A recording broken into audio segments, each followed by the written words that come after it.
The 4-Hour Workweek by Tim Ferriss is the ultimate blueprint on lifestyle configuration. This book introduces a new way of living that Ferriss calls the new rich.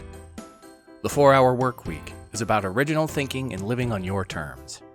In this book, Ferriss promises a way to get all the rewards of working without having to wait until the end of your career.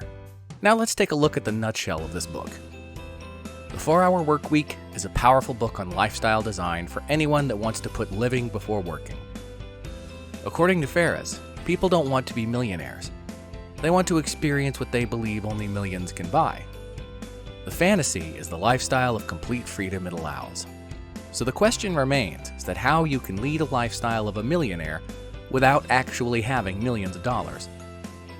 To join the team of the new rich, Ferriss forwarded a set of strategies to follow, and the framework for most of this book is structured under the acronym DEAL. Each of those letters has a much deeper meaning, and we will now dive right into them. D for definition. Cautions and comparisons. The new rich, NR, can be separated from the crowd, what he refers to as the defers, based on their goals, which reflect very distinct priorities and life philosophies. It is about buying all the things you want to have, to do the things you want to do, and be the things you want to be.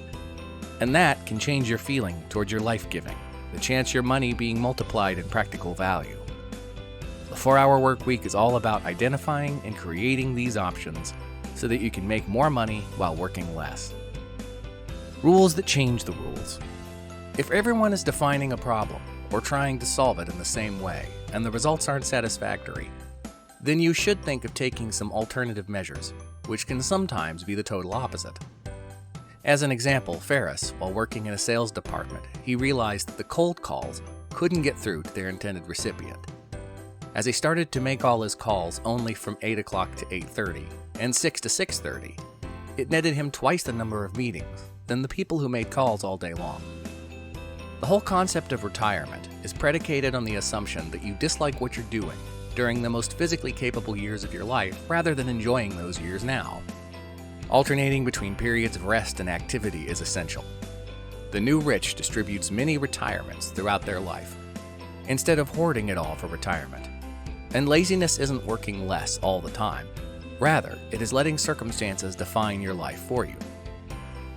Waiting for the right moment will only make you long for the result and will rarely come to fruition. Just do it instead of asking permission, if you are that confident, and you can ask for forgiveness later if necessary. Dodging bullets. Uncertainty and the prospect of failure prevent people from trying new things. Most will choose unhappiness over uncertainty. Most intelligent people in the world dress up fear as an optimistic denial. System reset.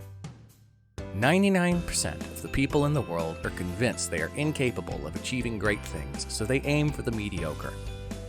So competition is fiercest for realistic goals. Therefore, there is less competition for bigger goals. The real challenge is to work out what you want. Excitement is the more practical synonym for happiness, and it is precisely what you should strive to chase. You have to define that alternate reality to replace what you're doing now. Otherwise, you're stuck with the average. Define what you want. E for elimination. The end of time management.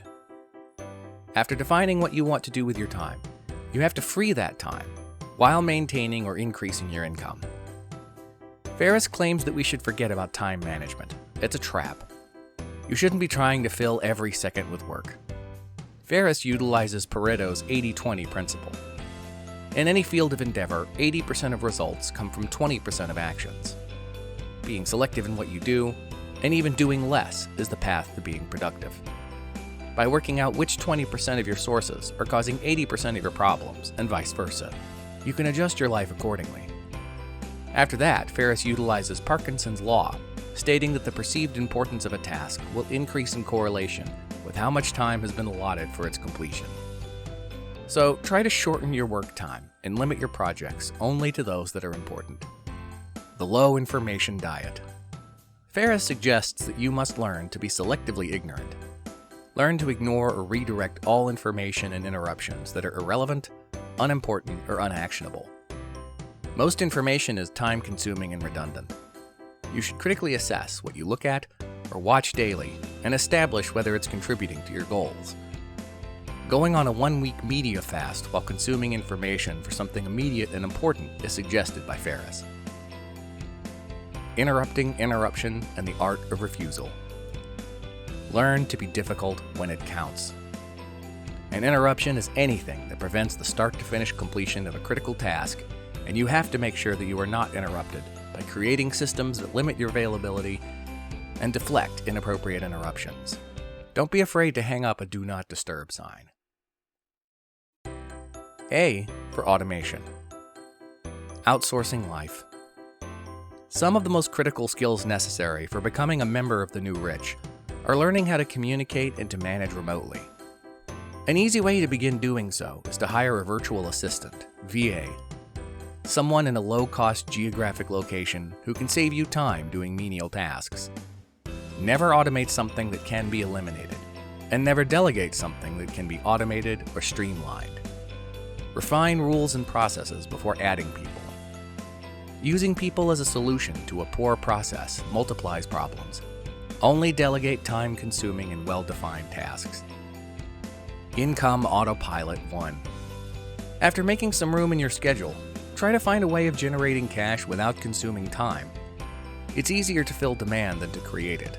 Find a market, define your customers, then find or develop a product for them. 2. Experience and intuition are both poor predictors of the success of a product. The only way to test if anyone wants your product is to ask people to buy. To get an accurate indicator of commercial viability, don't ask people if they would buy.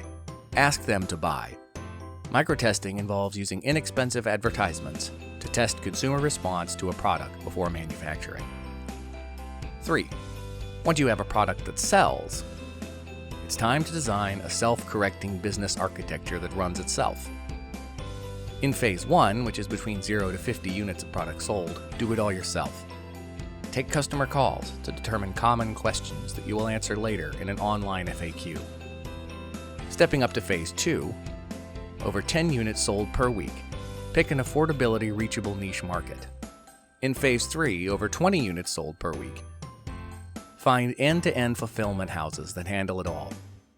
From order status to returns and refunds. Assess the value of each customer. Identify and cut off those customers who spend the least and yet ask for the most, as they cost far more time than they are worth. L for liberation. Disappearing act.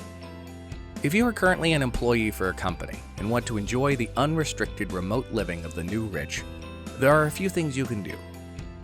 Increase your employer's investment in you. This could mean asking for the company to fund you through a training course, so that way it will be the company's loss if you quit, and they will try their best not to let that happen.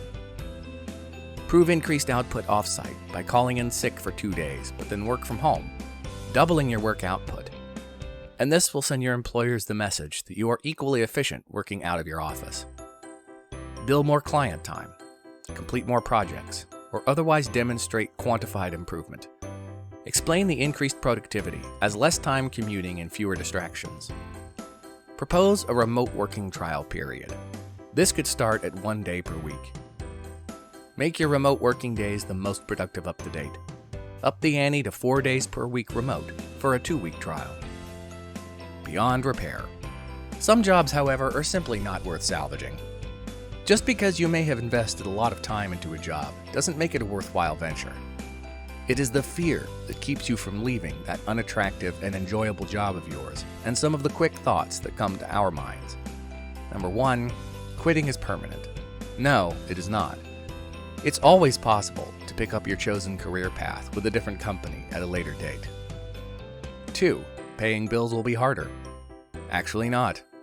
First of all, don't quit without having another job lined up if you don't have another source of cash, and it isn't hard to eliminate most expenses temporarily and live on savings for a brief period. 3. What will become of the health insurance and retirement funds? You can have identical medical coverage for a few $100s per month. 4. Will have a bad impact on my resume. If you quit doing something interesting, this will often make you more attractive to employers in the long run. Mini retirements. The alternative to binge travel, The mini retirement entails relocating to one place for 1 to 6 months before going home or moving to another locale. By doing so, you will not escape your life as such, but will re-examine it. Tim suggests much more than 1 to 3 week life-changing trips to exotic locales. He wants us to take the usual 20 to 30 years of retirement and spread it throughout our lives in 1 to 6 month increments. To get used to the idea of mini retirement, you first need to unshackle yourself from the materialism and comparative mindset that is integral to speed and size-obsessed culture. Filling the void. Subtracting the bad does not create the good. It leaves a vacuum. Once you arrive on your mini retirement, a gaping void engulfs you where you would otherwise have been busy distracting yourself with work. The more goal-oriented you are, the more challenging this transition is going to be. Besides, you may also find yourself suffering from social isolation. What you have to understand is that decreasing income-driven work isn't the end goal. Living more and becoming more is. Ferriss does state the two components that are fundamental to the new rich: service and continual learning. The biggest mistake or risk in life isn't making mistakes, but regret. You could never go back and recapture the years of doing something you dislike. Once you discover that life is not a problem to be solved or a game to be won, a real-world opportunity opens up. By mindlessly chasing an ideal of success, you miss out on all the fun. Life is too short to waste, but it is also too long to be pessimistic or nihilist. Whatever you're doing now is just a stepping stone to the next project or adventure. Happiness shared in the form of friendships and love is happiness multiplied.